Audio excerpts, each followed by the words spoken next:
ताबिश के लिए ये सब कुछ नाकाबिल यकीन था। वो दुनिया को करप्ट समझता था, मगर करप्शन की इस नहज की हद का उसे इल्म ना था। उसे यूं महसूस हवा कि इस मुआशरे का बाल बाल करप्शन में डूबा हुआ है। छोटा बड़ा, हर फर्द पैसे बटोरने और ऐंठने के चक्कर में लगा हुआ है। बस पैसा पैसा और पैसा। पैसा आना चाहिए, चाहे कहीं से भी हो, चाहे जायज़ या नाजायज़। जब वो छोटा था तो सिक्के को ही पैसा समझता था। फिर पता चला कि रुपया भी पैसा होता है।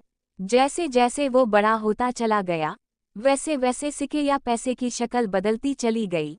यानी सिक्के से रुपया हवा, और रुपये से बॉन्ड, फिर बॉन्ड से शेयर, और फिर एटीएम कार्ड से कार, कोठी, भत्ता और ब्लैक मनी। अब जब उसे मुख्तलिफ ज़रा से मालूम हो चुका था कि महकमे में कितनी करप्शन है तो वो बहुत मायूस हो गया था। वो हैरान था कि करेंसी नोटों पर लिखा तो होता है कि रज़्क़ हलाल एंड इबादत है, मगर नतीजा कुछ भी नहीं।